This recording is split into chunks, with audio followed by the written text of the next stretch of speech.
Your 30s have a way of arriving with a very specific kind of financial chaos. You're finally making decent money, real money, and somehow you're also more broke than you've ever felt.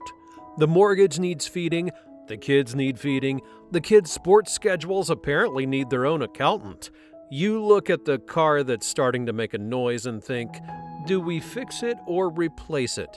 And then realize you don't love either answer. Meanwhile, your retirement account is somewhere in the background, quietly clearing its throat.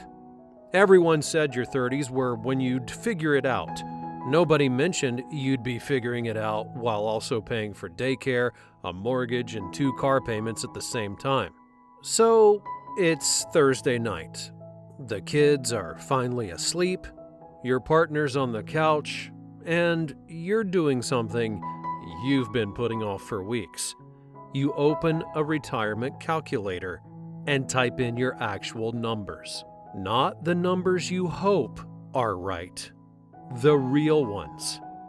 You hit calculate and you just stare. You turn the screen towards your partner. They read it. Neither of you says anything for a second, because you both thought you were further along than this. And somewhere along the way, without one big dramatic mistake, without a crisis, without even really noticing, you drifted. 5 regrets. Every couple I've talked to about money lands on some version of this same list, and the last one, I'm going to save it for the end, is the one that makes all others possible. The one that, if you get it right, changes everything. This video is about the money regrets every couple has from their 30s. The mechanism behind all of them has a name. I call it the hindsight fog. Each of these decisions felt small, reasonable, and temporary when it happened. You couldn't see what they were adding up to. Today, we clear it. Hey, I'm Mike Miller, and if you've ever felt like you're doing everything right but still coming up short, this channel was built for you and your partner. Sarah and I hit several of the regrets on this list.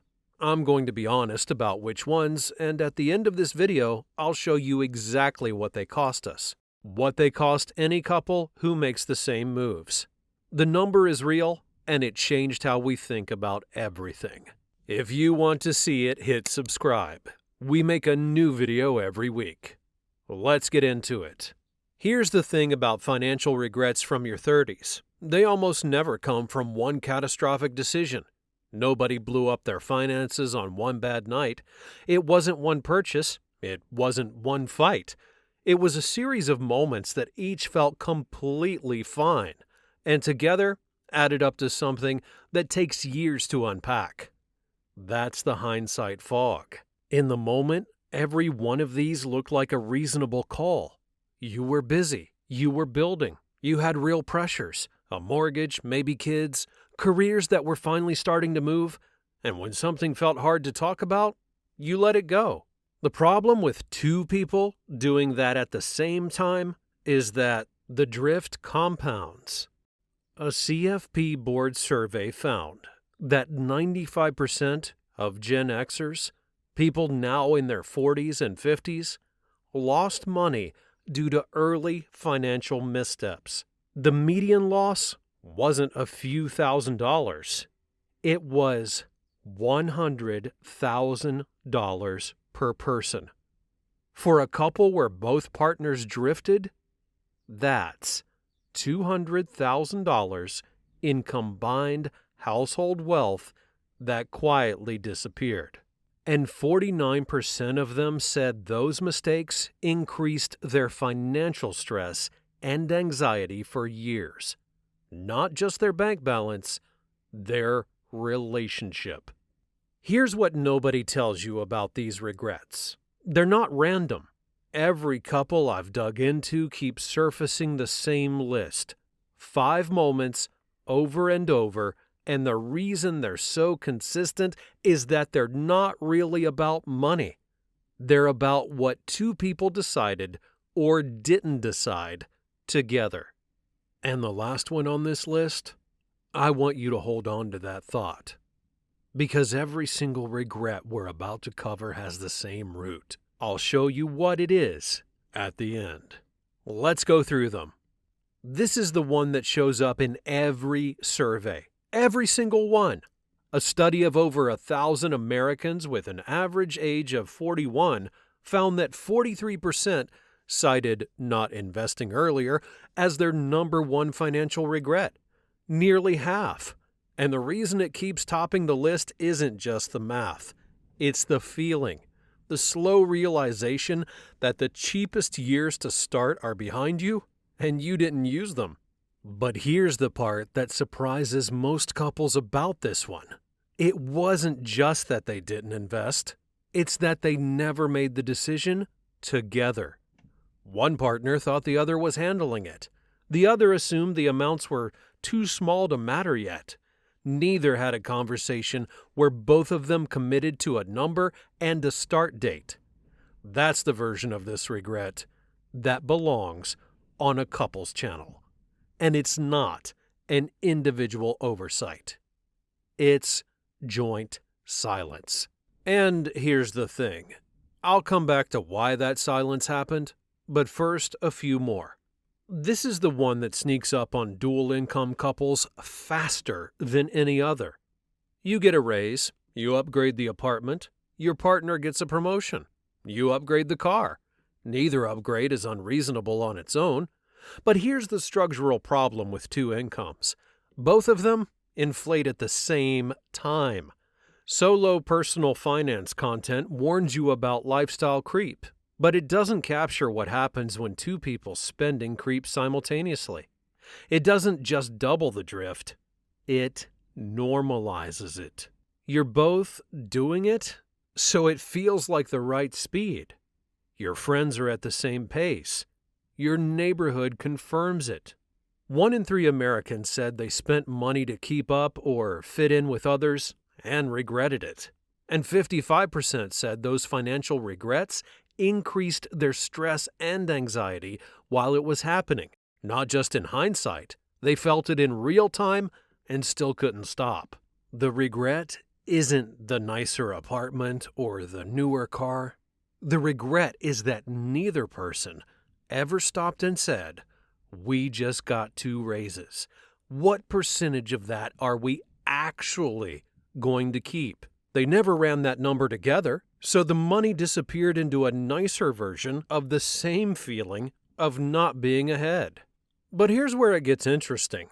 Both of these regrets have something in common, something I keep almost naming, and I will. One more first. This one is uncomfortable to say out loud, but it belongs on this list. A survey of 500 people married in the last 5 years found that 36% wished they'd spent less on the venue alone. Nearly 30% regretted the flowers, the food, the ceremony. Only 24% said they'd spend the same amount again. The wedding itself isn't the problem. The wedding debt is. Couples who enter their 30s carrying significant debt don't just have less money, they have less momentum. Every dollar going to interest is a dollar not going to a down payment, an emergency fund, or an investment account during the years when those accounts compound the hardest. You started the decade behind, and you spent the first few years catching up to zero instead of building forward. One person described it plainly. They regretted going into debt for the wedding and honeymoon and continuing to pay that debt for years afterward. That's not a rare story. That's the quiet reality for a lot of couples in their early 30s. The painful part isn't the money spent on the day, it's the compounding they didn't get to start because of it. Here's the version of this regret that most people don't talk about. It's not just that they didn't have the savings, it's that when the emergency hit, the job loss, the medical bill, the roof, the car, they handled it separately. One partner knew how bad it was, the other didn't, and the silence created a crack that money problems have a habit of widening. 64% of couples admit to being financially incompatible, and 45% have committed financial infidelity. Hidden purchases, secret debt, the emergency fund failure is often where that starts. One partner quietly puts the repair on a card, figures they'll handle it before the other notices. It doesn't go away, it grows, and the trust damage takes longer to repair than the debt does. The regret here isn't the emergency. You can't control emergencies. The regret is the silence around how they handled it, and the fact that it was ever handled alone in the first place. 3 to 6 months of combined household expenses. That's the target. Most couples in their 30s have far less than 1 month, not because they can't build it, but because nobody made it a joint project with a real target and a deadline. 4 down, and here's what I keep seeing across all of them. Every single one comes back to the same thing. The last regret. This is it. This is the one that makes all others possible. Not a budget, not a savings rate, a vision, a real conversation. Not during a fight about the credit card bill, about what you're actually building together. What does your life look like at 45? At 55? What does enough feel like? When do you want to stop working? What do you want to have built by the time your kids leave the house? Most couples in their 30s have never had this conversation. Not really. They've talked around money, they've fought about money, but they haven't sat down and built a shared picture of the future they're both working toward. A Bread Financial survey found that 64% of couples admit to being financially incompatible, and 1 in 5 couples says money is their greatest relationship challenge. But here's what I think that data is actually measuring. It's not incompatibility. It's the absence of a shared destination. When you don't have a shared vision, here's what happens. One partner delays investing because there's no agreed-upon goal making it urgent. Lifestyle inflation eats both salaries because there's no target to protect. Wedding debt piles up because the future hasn't been made real yet. And the emergency fund never gets built as a team project because there's no team with a shared plan. Go back through every regret on this list. Every single one. The root isn't ignorance.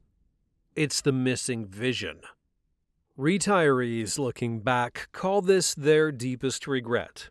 Not the individual purchases, not the missed investments, the years they spent working in parallel instead of together. One woman said she and her husband finally had this conversation in their late 40s. She said it was uncomfortable at first, but it transformed their relationship and put them on track for the retirement they're now enjoying. Now let me show you what these regrets actually cost, not emotionally, in dollars. The Garcias. Mid-30s, dual income, 2 kids, doing most things right. Good jobs, they love each other. They're trying. But in their 30s, the Garcias hit 4 of these 5 regrets. They'd never made investing a joint decision. So they kept meaning to start and never did. Not really. Life got in the way, the kids, the mortgage, the raises that felt like breathing room instead of opportunity. By the time they sat down and actually committed to a number together, they were 40. Sarah and I made different calls at the same starting point. Not because we were smarter, because we saw the number early enough to change. Here's what that 10-year gap actually costs. If a couple invests $1,000 a month combined, that's $500 each, a real but modest number for a dual-income household. Starting at 30 and running to 65, they build just over $1.8 million at a 7% average return. The Garcias started at 40. Same $1,000 a month, same 7% return. They build $814,000. The gap between those two couples, same income, same contribution, same return, 10 years apart, is just under $1 million. $1 million. Not from a bad investment, not from a crisis, from the decade they spent meaning to start. And that's before you count what the wedding debt cost them, the years they spent catching up to zero instead of building forward, before you count the raises that disappeared into a lifestyle that felt fine at the time, before you count the emergencies that went on a card instead of coming out of a fund they'd built together. The $1 million gap is not the ceiling. It's just the one number I can put a clean figure on. The boats can turn. They always could. The question is when. You watch this whole video. That means the fog is clearing. You know the list, you know the number, and you know that not one of these regrets happened because a couple was careless or bad with money. They happened because two people were busy building a life, and nobody handed them the combined picture until it was almost too late. You have it now. So, here's what I want you to do tonight. Not this weekend, tonight. Sit down with your partner and go through the list together, not to feel bad, to find out which ones are still ahead of you, and which one you can move on in the next 30 days. Pick one. Just one reroute, one conversation, one automation, one number you've never calculated together that you're going to calculate tonight. And if nothing else, have the vision conversation, the real one. Where do you want to be at 55? What are you building together? Because that's the one that changes everything else. That's the one that gives every other decision on this list somewhere to go. The boats can turn, and they turn fastest when both people are rowing in the same direction. You two have got this. Go talk about it tonight.